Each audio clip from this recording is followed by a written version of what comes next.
Welcome to Unlocking Your Universe with Dr. Sandra Marie from the Happy Hour for the Spiritually Curious podcast and Nikki Ackerman, owner of Reiki Pagoda. Hey, welcome to the Happy Hour for the Spiritually Curious podcast. And this is our new monthly bonus episode, and it is called Unlocking Your Universe. And it's going to be conversations and cosmic insights with Dr. Sandra and Nikki Ackerman. So you're going to be getting a lot of both of us as we move forward with this. We're going to start out doing this monthly. We're really excited about it. These episodes could be honestly 5 or 6 minutes long, or Noah, Nikki and I, it could be an hour episode. It's hard to tell. We'll see where this takes us. Hey, how are you doing today? I'm wonderful. Nice. Hey, I'm a little bit, I'm in my farm mode. We actually have been pulling off the big round bales off the field. So, a little bit of a different vibe. But, I was thinking when we were starting this, and you had sent over that text about, something at the campfire, which, that's one of my passions. I love it. And I was thinking about that earlier. I almost recorded from the back deck, but it's definitely the wind started picking up, and I have a significant amount of wind chime, so I'm not really sure that we wouldn't be drowned out. So more to come with this. This is a live thing. It'll look different. You're going to get to know us on a different level, and I'm really excited about that also. So, we did this summit recently, the summer summit called Spirituality Explained, because we know there's a lot of curiosity out there about spirituality. A lot more people are, waking up, whatever that may mean, air quotes there. And it's a little different. So Nikki and I, we talk a lot, but sometimes we don't talk a lot. Like we may not talk for months, or we may, talk for a couple of times in a week, whatever it looks like. But we have these really amazing conversations. And we used to always joke that we should record these conversations because they would make great episodes. So jumping off that summit we did over the summer in July, we really focused a lot about words and language with spirituality. So we had a conversation last week on the phone, and I told her it had been on my mind a lot, and I was putting very conscious attention to my words with the effects. You use the term how your words affect your divine spirituality. And we thought, you know what? We talk about this, let's just do it. So I'm going to throw out the word work is what I asked Nikki. And I said, in my life, work is, I think of work as work. I have to even think of how I want to define it. It's something that takes an extra set of energy that I may not enjoy. So I think of work as not necessarily something you may enjoy, but it's a chore or something like that. Although there is work that I enjoy doing, especially out on the farm. But when we talk about spiritual work and healing energy, and, I know that you do this as a therapist at your Reiki center. We work on our spiritual work. We work on ourselves. And I'm like, is work really the right word to use? Should we be coming up with a different word? And we had a discussion that really didn't come to a conclusion. And then I called you. I told you I set intentions before I go to sleep. And I really set an intention about this work word because I just feel like we need to come up with a different word. Like I feel very passionate. And in my sleep space, I came up with the perfect word. And I remember it was like the best. And I'm like, oh my God, this is it. And I can't remember what it is. I texted her and I'm like, I can't remember what it is. So, yeah, what do you think about that? That is really interesting that it came to you and all of a sudden poof, it's like in the ether again. So it exists. We just have to figure it out. Right. Or let it come to us, right? So it's really interesting because we do have these associations with words, and especially with work, and especially how we're indoctrinated in our country, and we're such a productivity country, and with the word work, there's a lot of effort. I think that our culture also puts a lot of emphasis on work because if we have conversations, if we don't know someone, a lot of times we're like, so what do you do? What do you do? And we're not necessarily tapping into divine purpose, like what we're here to share our gifts and what have you. We're like, what do you do to bringing in money and keeping the economy going? Exactly. No, it was interesting when I lived abroad for those 3 years. Mm-hmm. Other cultures don't do that. Like no one will ask you what you do for a living. Mm-hmm. It's not part of the conversation. No one really cares. That's not what we do. So I think it's really interesting when you talk about, those of us in the US, and it's not a healthy thing, right? Because Mm-hmm. I would say even like people from the minor Asia countries and in Europe, they're like, what's wrong with you people in the US? Like you work your lives away.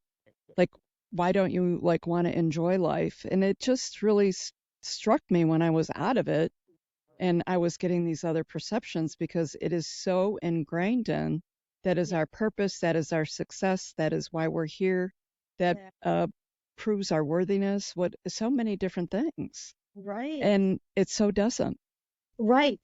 Exactly. That's when we get lost in that. At least I can speak for myself. It's so easy to get lost in this. And it's like, and there's so many different populations that are affected with that as well, too. If we think about it, you have a population who may not even be capable of doing whatever is considered work, or people are judged about what type of work that they do. And it becomes a judgment, right? And it becomes like a status thing. And it's like that creates such a divide, such a divide. And what in my life, what one of the main goals that I don't know if goal is the right word, purposes that I'm working with is collaboration, union, and harmony. And so, and not only in what I do to serve the people I work with, but in my relationships with all people, with my friends, with my family, significant others, whatever. And those things are important, and there needs to be a bit of a respect for ourselves where we don't judge ourselves, and we can do that with this idea of work. And the other association that many of us have when it comes to work is like, well, if you don't work, how are you going to bring in money? Right. It's all the Yeah. greed and the money comes into it. And the lack. Yes, and survival instinct, right? Yeah. So if I don't have this, I don't have this. And bringing in spirituality into all this, truly all of our needs, whether it is the influx of money, the receiving of what have you, it's not coming from any particular person. It's not coming from any particular entity, agency, employer. It's coming from the universe. It's coming from, if I hesitate to use the word God. I use the word God, but to me, it's a creator, the one, source, nature, life, what have you, whatever you want to call it, is the main provider. It is the source of everything. Yeah, I agree. It's we don't worry about running out of breath when we breathe. This is one of the biggest teachings I have. Ooh, If we both breathe at the same time, we're not going to run out. If a hundred okay. of us breathe in the same time, we're not going to run out of air. Hadn't thought of that. That's really interesting. And so my teachers teach it's the same thing with money. It's energy. It's the same thing with electricity. It's always flowing. You're not going to run out. It may be tethered whether you pay for an electric bill or not, but I Yeah. mean, you're never going to run out of it. Yeah. And so it's really fascinating to like just contemplate, okay, so then what do I have to do is what goes through my head. And that's key because it's like, why does there have to be a doing? Mhm.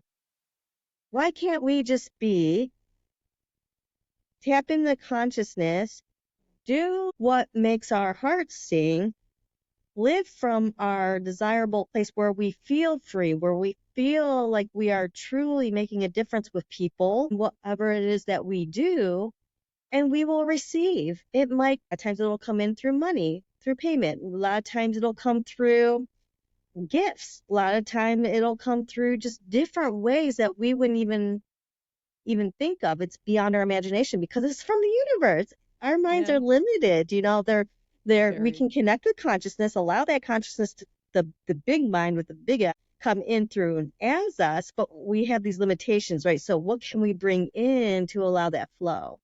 I feel like I'm tapping into so much here. But at the same time, it's like it's just that expression. Can we tap into something that totally makes our hearts sing, that really makes us just feel, that elicits the joy that's within us.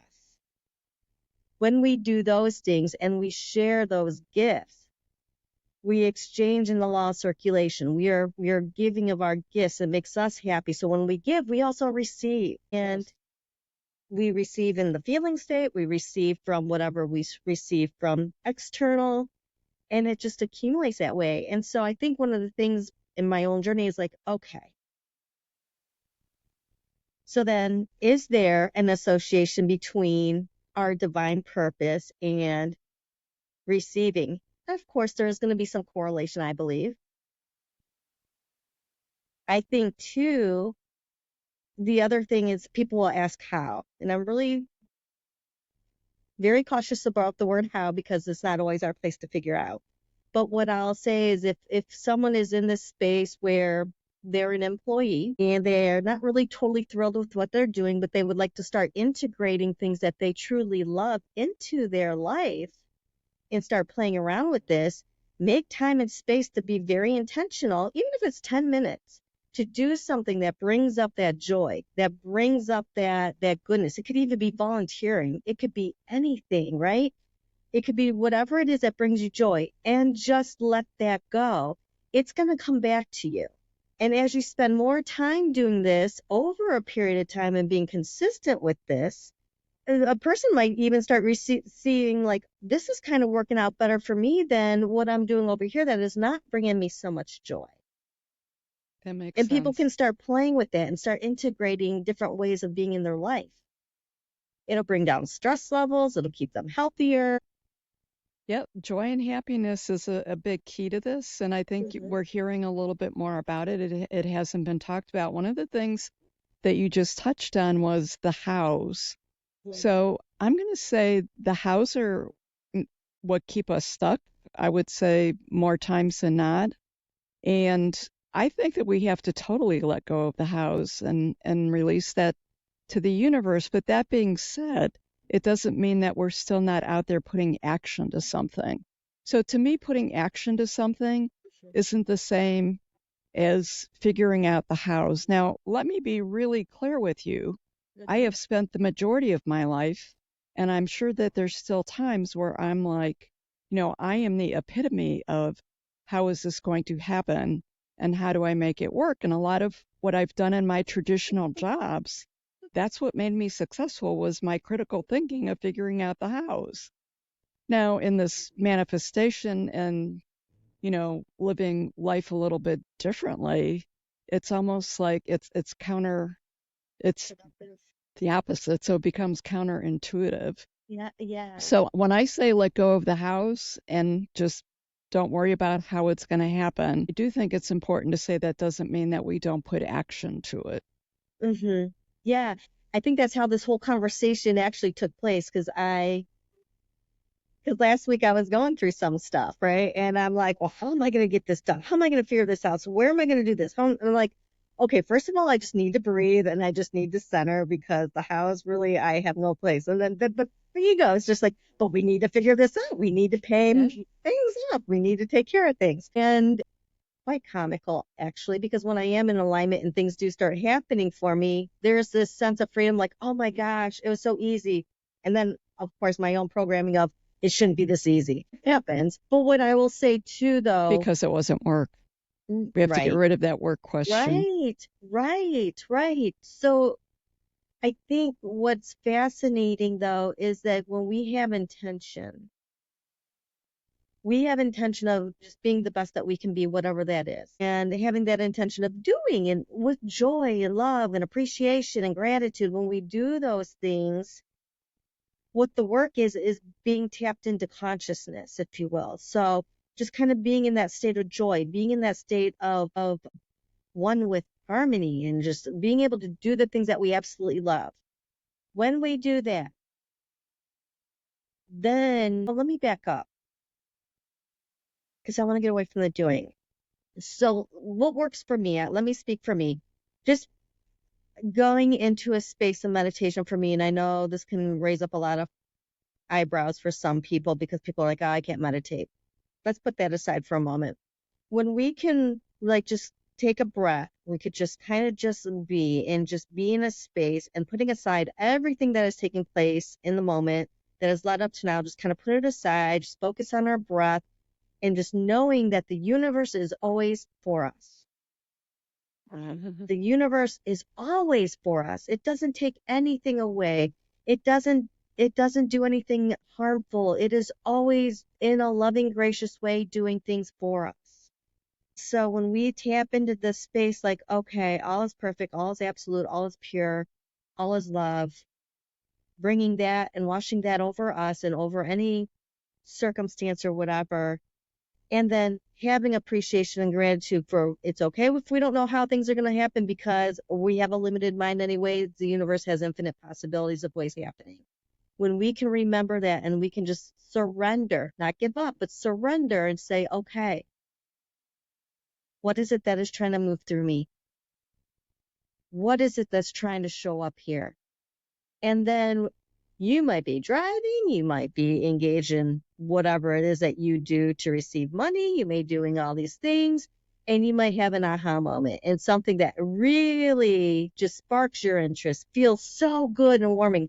Those are the breadcrumbs. Those are when we take action. They're like stepping stones, This whole move into this new space was a huge stepping stone. I said, I'm going to grow into a wellness center. Well, it's moving towards that direction. There's services I would love to offer that I don't necessarily have the space yet for. However, this is a stepping stone towards that direction and took a lot for me to kind of just be like, okay, let's give this a shot. Let's give this a shot, and so it's just those things. And it doesn't have to be something as significant as this. It could be something so small. And it's when we start taking those little steps, it's a movement. We're changing trajectory. We are shifting things. And this is how stuff begins. It's an aspect of manifestation is what I will say. Okay. So I did an episode at one point this year on the loneliness epidemic.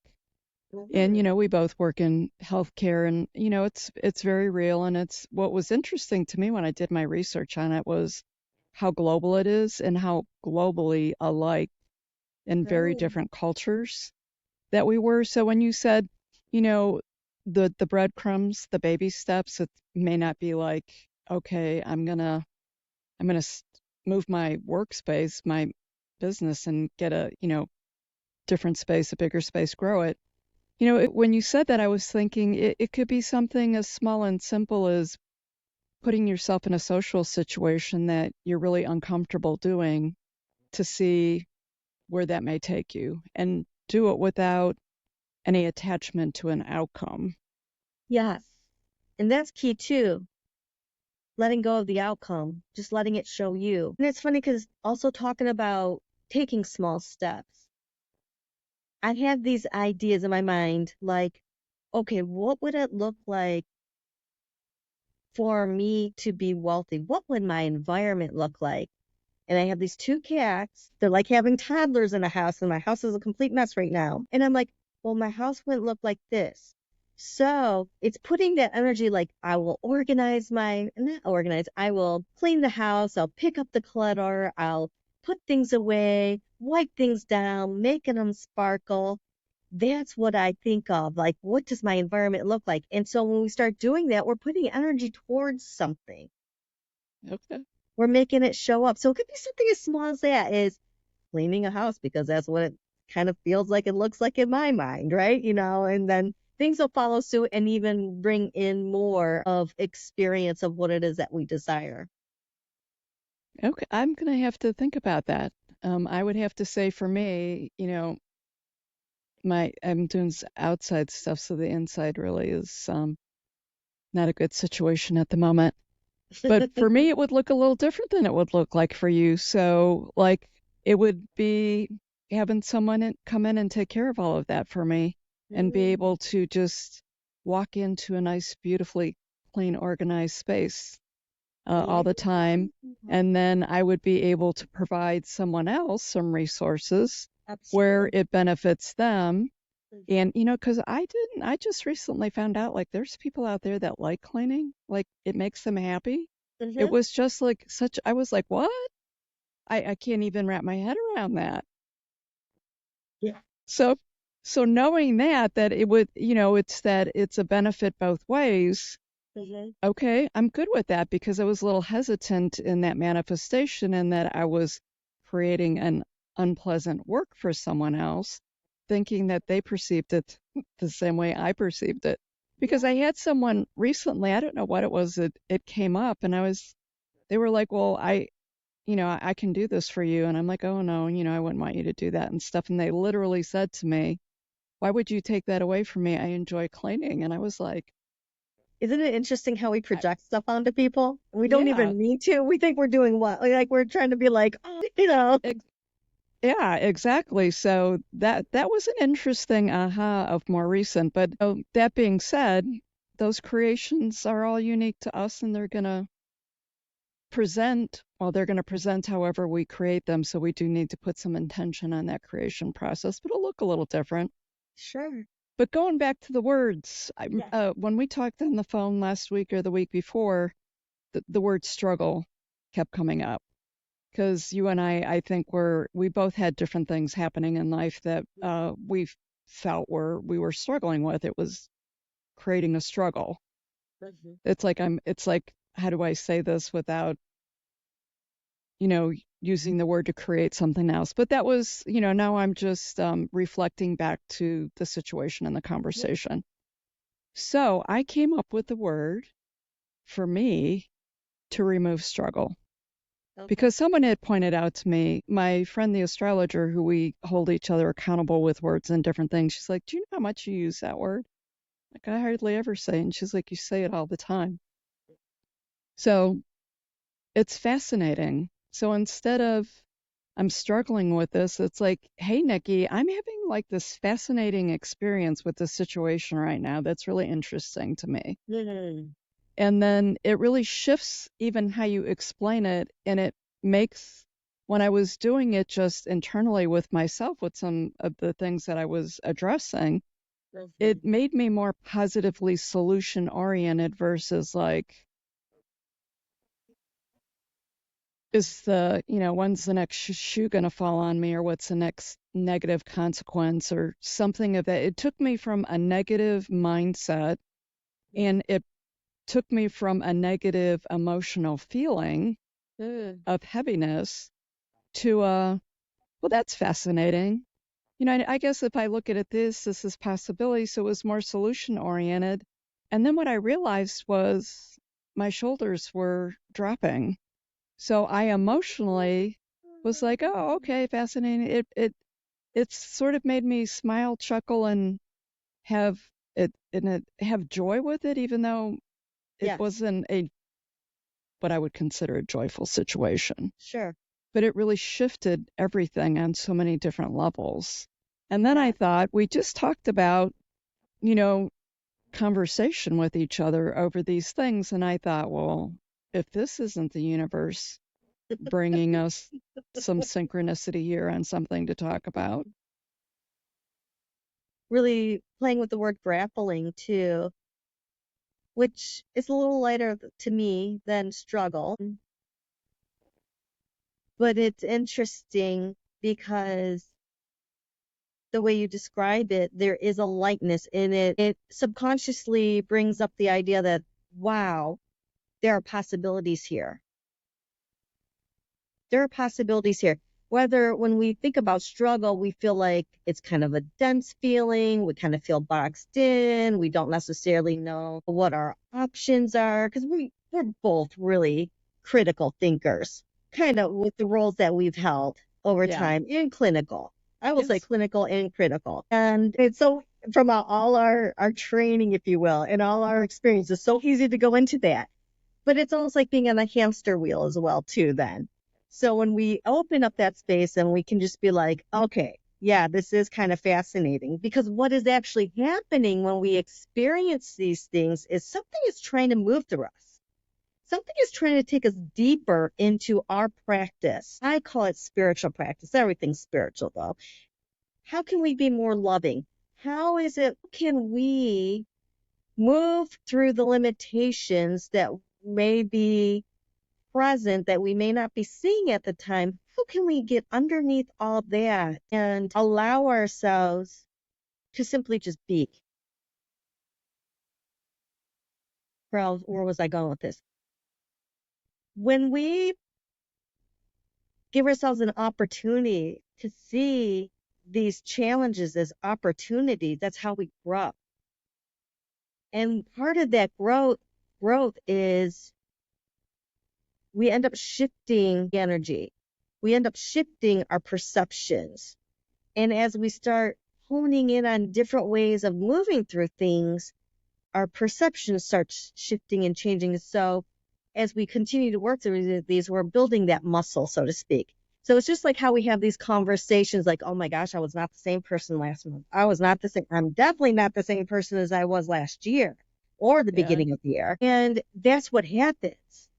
So as we put into these challenges, if you will, these fascinating experiences of our practice of, in my world, spiritual truth and self-love and bringing in infinite possibilities, we start honing in on that and we start seeing how that shifts and changes everything. Everything changes in consciousness. It all starts in consciousness. Yes. Not the doing, it's the consciousness, allowing the consciousness to take hold and allowing us to allow that to move through us, right? And to move through whatever is happening. And so the more we do that, whatever experience you have had, say 2 years ago, if that experience reappeared, you may not even recognize it because you have changed so much that you have elevated your consciousness, you're at a different space. Or you might look at it and be like, don't even, wow.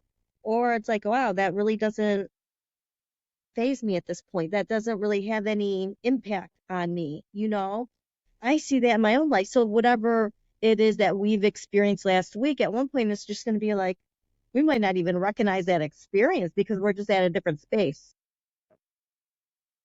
So, Really. No, I think that that's really important. And, that's what I love, this unlocking your universe, because it's different for everyone and we're constantly unlocking our universe. So it's like you said, something that used to emotionally trigger us. Sometimes it's funny because we're like I even forgot that even existed in my life.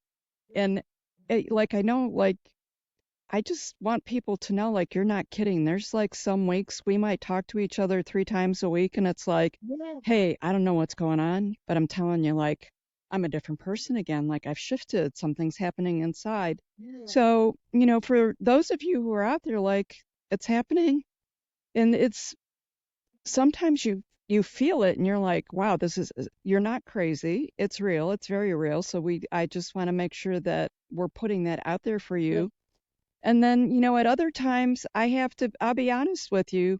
I'll have people say to me, what have you been doing recently or something? And, my paranoia, I'm like, well, what makes you ask that? And they're like, well, you've really changed in the past 2 weeks. This is what I've noticed about you. You've been just lighter and, you're happy, you're happier, and they'll point out different things. Like I went to that conference in England, and it was about 2 weeks afterwards, and someone that I talked to pretty routinely says, I have to tell you, you're really different since you've come back. And I was like, oh, you think so? And then I started thinking about it, I didn't notice it at all. And after I ponder, I'm a ponderer, and I spent the evening, thinking about it, and I thought, wow, I just didn't see it until yeah. someone else pointed it out with me. Actually, just So if you're not feeling oh, I'm changing a lot either, doesn't mean that things aren't happening for you either, is my point. I just want right. people to know that it's going to be unique and different. And one week it may be one thing, and the next week it could be something different. Well, and I just had that experience yesterday, actually. It's like so funny. But what I will say too is it's not a linear process. Yeah. So even though they may notice that you're not the same person as you were 2 weeks ago, there's also all that experience you had over the years that is also contributing to current, along with everything that we're doing currently, right? It's all intermixed, and it's just all part of the whole evolution, all that is. So yeah, Yeah. it's fascinating. Yep. And we're all knee deep in this evolution, whether it's you're consciously aware of it or Hmm. not. And it's an exciting time. Yeah. So this is what I'll put out there for you guys listening. Send Nikki or I a message. Respond. You can respond to, I'll make sure both of our information's out there, our emails, our website, YouTube. This will be out on YouTube. Add a comment. We're really excited to talk about whatever you want to talk about. Share an experience. I'm going to guess we've both been down, either one or the other has been down that rabbit hole at some point over the years here, and we can share our experience. And who knows, maybe we'll have you jump on the conversation with us. That would be pretty awesome too, right? Yeah. Yeah. Yeah. We're Okay, all here together. This doesn't have to be a path anyone has to do alone in isolation. So, absolutely and not. that's how these conversations happen because we're reaching out to each other and Yep. Yeah, we're no different than everyone else who's out there. right. Trust me, we have Absolutely. no special secret sauce that Mhm. eliminates daily earthly things from happening in our lives. Right. I agree with that. So, Nikki, anything else you want to add or? I think that's good for now, and we will reconnect again soon. Awesome. So, definitely we're going to do this once a month. We have a stretch goal for those of you in the business community of doing it once a week. I have a feeling we might get there sooner than we think with it. So, we're really excited. This is something new for us. Thank you for joining us. And until next time, guys, embrace that wild soul. A great one. Bye. Bye. Thank you for joining us for this episode of Wild Soul Gatherings Happy Hour for the Spiritually Curious. To learn more about our guests, please go to our website, wildsoulsgathering.com. We're very eager to hear from our listeners what you thought of the episode, topics you might like us to cover in the future, your thoughts on spirituality, questions you may have. Please feel free to send us an email at wildsoulsgathering@gmail.com. This is your host, Dr. Sandra Marie, sending each of you peace and love.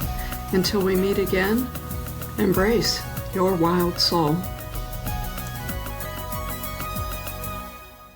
Welcome to Unlocking Your Universe with Dr. Sandra Marie from the Happy Hour for the Spiritually Curious podcast and Nikki Ackerman, owner of Reiki Pagoda.